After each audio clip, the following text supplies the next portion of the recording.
just when you thought you've seen everything. This is earlier in the week. You see that low pressure swirling, very well organized low pressure system. Looks like it's headed right to California. The jet stream looks like it's headed right to California. It's traveling very fast, but they disguise it because they only give you like 4 frames. When we zoom in, then a day later, the jet stream takes a left. You can see the flat edge develop on the jet stream itself, and this storm takes a right.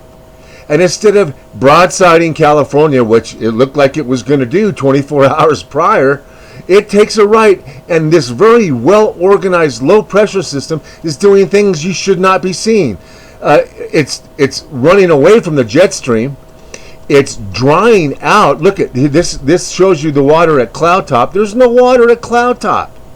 The whole backside of the system has dried out, and when the front side hits California, all you get is a little wind.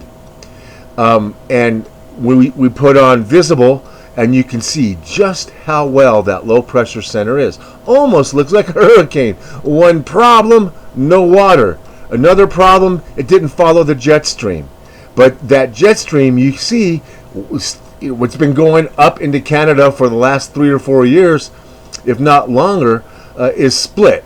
And the storm in front of it, the well-organized, swirling, counterclockwise rotation, takes a right.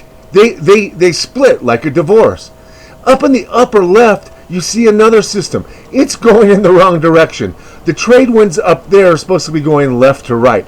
That system developed with the system that's headed south on the California coast. They're moving away from each other, and they both started in the same jet stream and in the Gulf of Alaska. And one went left, one went right, and the jet stream went up, and the storm went down. So tell me this doesn't look like an artificially created scenario.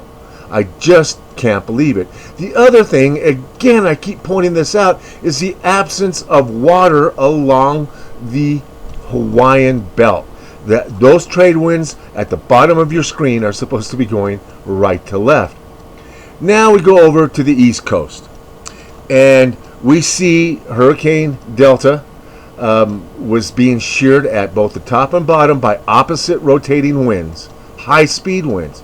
The ones you can see down at the lower middle part of the screen, there's a rapid rotation happening there with no water in it again, and it leaves a beautiful arc that you can see well defined.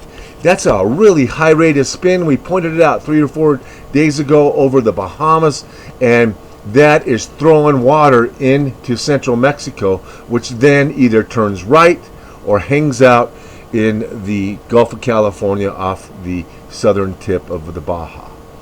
And the water is being shed up into the states. It's being taken up into Missouri, Tennessee, all the way up there. There's some places up there that really needs this rain. Too bad this isn't happening in California.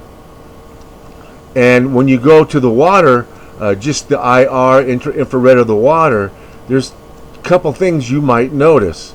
You might notice the absence of water in the southern part of the Caribbean. There's that rapid rotation. I mean, things that are that well organized and rotating that rapidly usually are loaded with water in this hot of an ocean. That reeks of artificiality. It's created so suddenly, and it's moving so quickly, it doesn't have time to draw up the evaporation. So, crazy, just crazy stuff happening. Until next time, be prepared, not scared.